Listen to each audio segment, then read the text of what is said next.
Hey, everybody. So, I want to talk about performance anxiety and what you can do with it, particularly how you can use ACT and CBT, two therapy modalities, to work with it. And I'm going to offer you some ideas and some skills that I think can be really helpful. Um, Performance anxiety is kind of a broad term. We often think of it in terms of actual performers, like stage things, musicians, dancers, actors, but it could also be athletes who need to perform on the field, or even people who are just presenting. So, someone who has to present at work and is worried about how they'll perform, whether they'll fail, and how they will be perceived. That all comes up under performance anxiety. Now, I want to define it for you. It's a little different from everybody. It's not one size fits all, but performance anxiety usually involves something having to do with your physical experience, your thoughts, your behaviors, and your emotions. And I want to break those down. The physical experience feels like anxiety, right? So you might have a really tense stomach or find your breathing is shallow. You might find you're really flushed. You might feel shaky. Emotions, of course, could be things like anxiety, nervousness, panic, even. Thoughts would be, the thoughts that come up around the situation, like, I'm going to fail at this, people are going to judge me, I never seem to do this right, things like that. And then behaviors are what happens with all of this. So you might find yourself procrastinating, avoiding working on something or presenting or putting off a presentation or putting off some performance that's actually meaningful to you. So, performance anxiety is some flavor of all of these, and it's a little different for everybody. So, I want to offer some concepts from cognitive behavioral therapy, CBT, and acceptance and commitment therapy, ACT, that I think can be really helpful. CBT, cognitive behavioral therapy, is about what it sounds like, cognitive behavioral. So, cognitions, thoughts, working with thoughts to change behaviors. In this case, it's working with anxious thoughts around performance to improve behaviors, to either show up and do the performance or feel more effective doing it.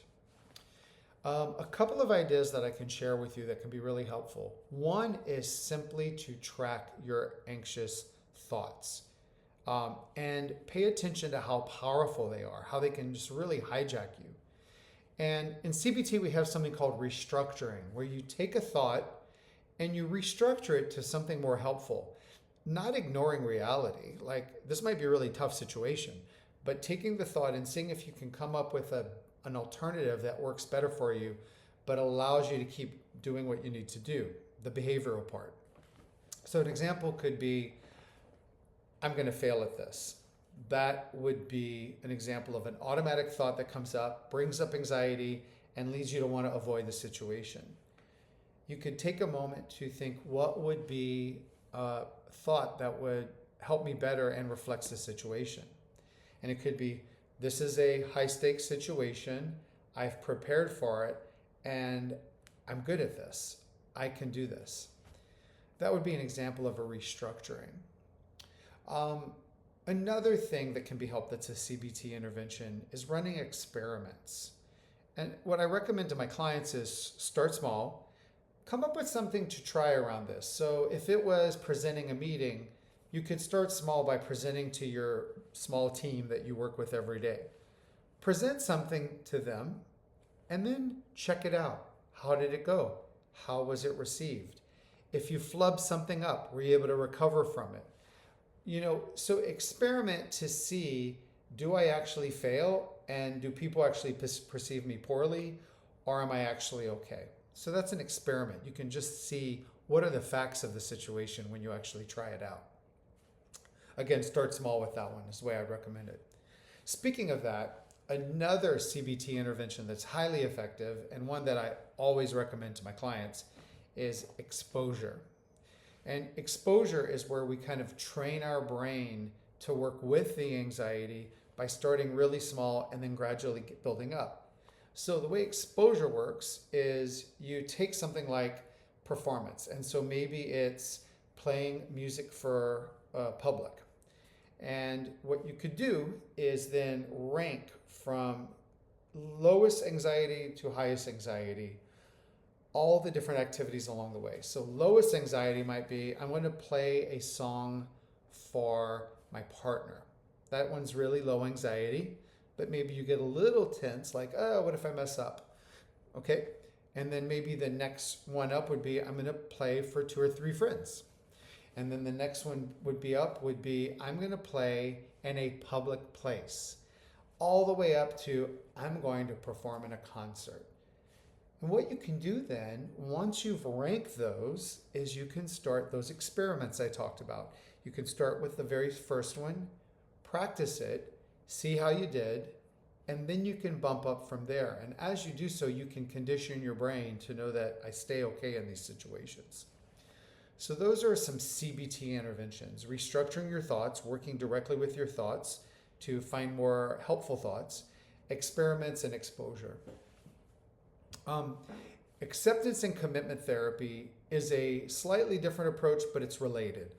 Acceptance and commitment therapy is really about accepting your experience. So making space to accept the fact that you're feeling anxious, that you're having anxious thoughts, that your body is tense, and committing to do the action anyway. And what can be helpful with that is, most of the time, anything related to performance anxiety is something meaningful. Perhaps if you're an athlete, the game that you're involved in is very meaningful. Or if it's something for work, your career is very meaningful. And so ACT says, get in touch with your values. Determine, why would you want to do this in the first place? What would be the reason to even put yourself through this?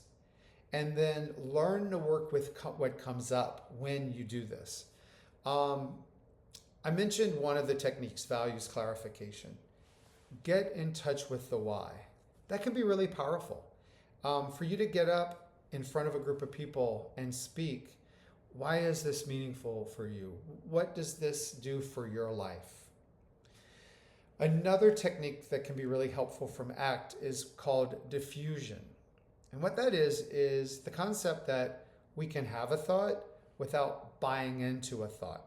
So we can have a thought like, I will fail at this, and not look at it as something that is truth, but rather as something that is simply a string of words that our brain has just generated.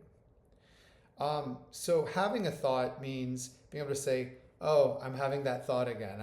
I'm always thinking that thought that I'm going to fail, without it taking over, without it influencing your behavior. I'm going to give you a really simple way to do this.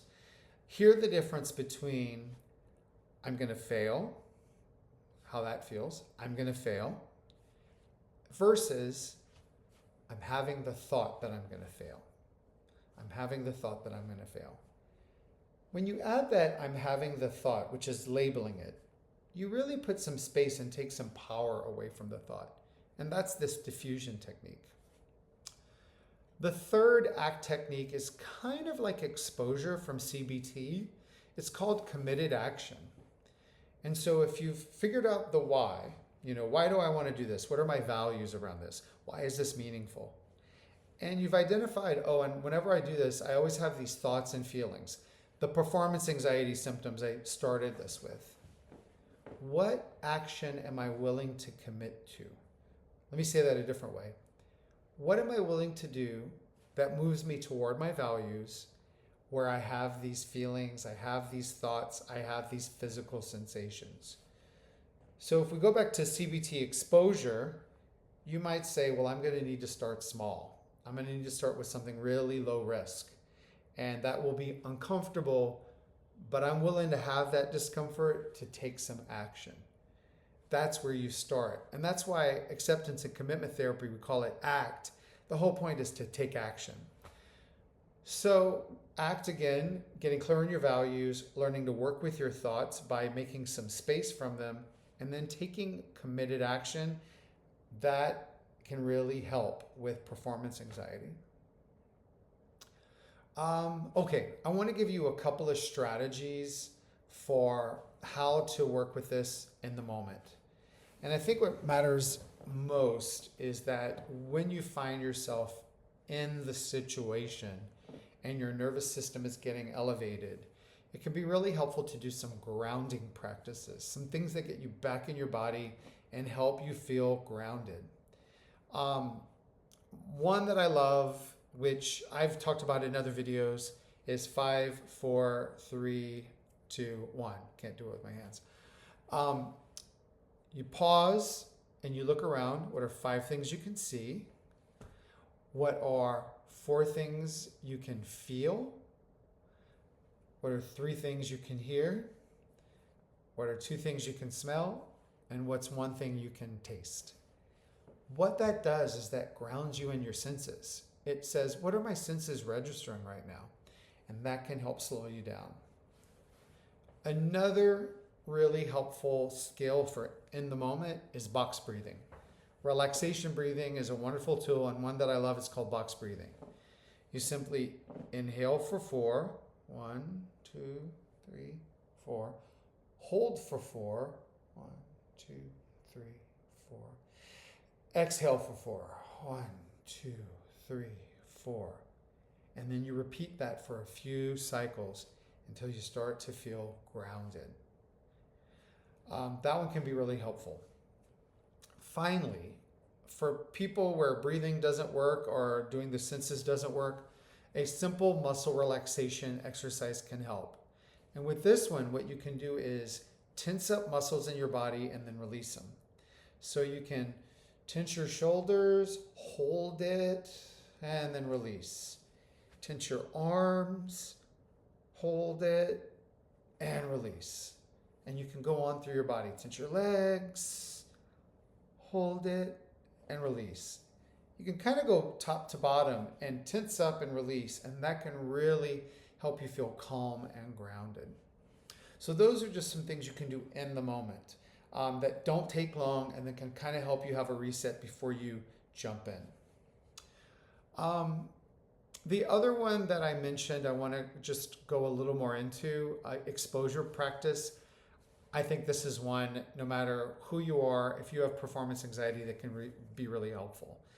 And so I think that what exposure is about is kind of training your brain to be okay with a little bit of discomfort, and also to train your brain that you are okay through the experience. So if you want to do your own exposure practice, here's how you do it. Take whatever it is that brings up performance anxiety, and then you need to brainstorm a little bit. And I do this with my clients. I want to know what is the absolute worst, like the nightmare of performance. Like what would be the thing that would bring up the most anxiety? And then I want to brainstorm all the possibilities underneath that, all the way to what is the most calm. And you really kind of want to structure it. You kind of need to write this down, like, okay, if I did this, if you ranked them 1 to 10, this would be a 1, this would be a 2, this would be a 3, this would be a 4, and so on. Then you got to try it. So you grab the first one, you start with that one. Don't jump yet. Start with the first one in your list and experiment with it. But then you need to do something else. You need to reflect on it after. You need to decide, how was that? What did I feel? What was I able to accomplish or achieve even though I felt that? Did I feel effective in it? Did I feel the outcome was what I wanted? It can be helpful to keep a journal of this one. As you do that, you're going to start to notice what components are what actually make you feel uneasy. So with let's say presentations, it could be that